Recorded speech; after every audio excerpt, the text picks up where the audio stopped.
নমস্কাৰ আজি সন্ধিয়া বাতৰিৰ সৈতে মই শ্ৰী প্ৰিন্সি সন্দিকৈ বৰ্তমান সময়ত ডিজিটেল মাধ্যম তথা মোবাইলৰ কুপ্ৰভাৱে একাংশ ছাত্ৰ-ছাত্ৰী গ্ৰন্থ অধ্যয়নৰ পৰা বহু দূৰলৈ আঁতৰাই পঠিয়াইছে বিশেষকৈ শিশু সাহিত্য সাধুকথাৰ কিতাপ কিংবা শিশু বিজ্ঞানৰ পুথি পঢ়াৰ প্ৰতি নতুন প্ৰজন্মৰ অৱহেলা বাঢ়ি অহাৰ সময়তে তেজপুৰ সাহিত্য সভাই গ্ৰহণ কৰিছে এক বিশেষ আৰু প্ৰশংসনীয় পদক্ষেপ পুথিভঁৰালৰ সৈতে শিশুৰ নিবিড় সম্পৰ্ক গঢ়ি তোলাৰ উদ্দেশ্যে তেজপুৰ সাহিত্য সভাই ৰূপায়ণ কৰিছে এক বিশেষ অভিযান আমাৰ কিতাপ আমি পঢ়িম এই সজাগতামূলক অভিযানৰ দ্বিতীয়টো প্ৰয়াসত শনিবাৰে তেজপুৰ সাহিত্য সভাৰ সদ্য উন্মোচিত শিশু পুথিভঁৰালটিত প্ৰায় শতাধিক গ্ৰন্থপ্ৰেমী সন্মানীৰ ভিৰ পৰিলক্ষিত হয় পুথিভঁৰালৰ মজিয়া আজি দিনটোৰ বাবে শিশুসকলৰ হাঁহি ধেমালি আৰু কোলাহলেৰে মুখৰিত হৈ পৰে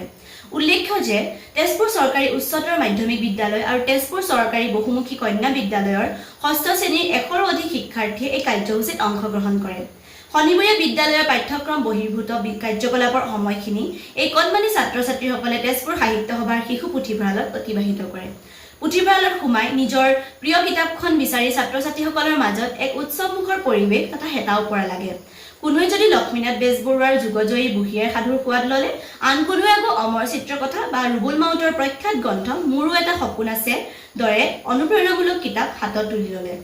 কিতাপৰ মাজত হেৰাই যোৱা শিশুসকলৰ এই দৃশ্য আছিল সঁচাকৈ হৃদয় জুৰুৱা কেৱল কিতাপ পঢ়াই নহয় কাৰ্যসূচীৰ অংশ হিচাপে শিশুসকলৰ সৈতে এক মনোগ্ৰাহী অন্তৰংগ আলাপ অনুষ্ঠানৰ আয়োজন কৰা হয়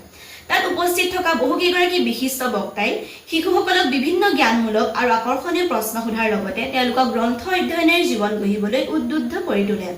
আনফালে তেজপুৰ সাহিত্য সভাৰ এই প্ৰয়াসে যে শিশুসকলক আকৃষ্ট কৰিবলৈ সক্ষম হৈছে তাৰ প্ৰমাণ পোৱা গ'ল আজিৰ পঞ্জীয়ন প্ৰক্ৰিয়াত আজিৰ দিনটোতে অৰ্ধশতাধিক ছাত্ৰ-ছাত্ৰীয়ে এই শিশু পুথিভঁৰালটোৰ নিয়মীয়া সদস্য পদৰ বাবে আবেদন কৰে আৰু পঞ্জীয়নভুক্ত হয় কাৰ্যসূচীৰ শেষত বহু ছাত্ৰ-ছাত্ৰীয়ে নিজৰ পছন্দৰ কিতাপসমূহ ঘৰলৈ পঢ়িবৰ বাবে লৈ অতি আনন্দেৰে ঘৰমুৱা হয়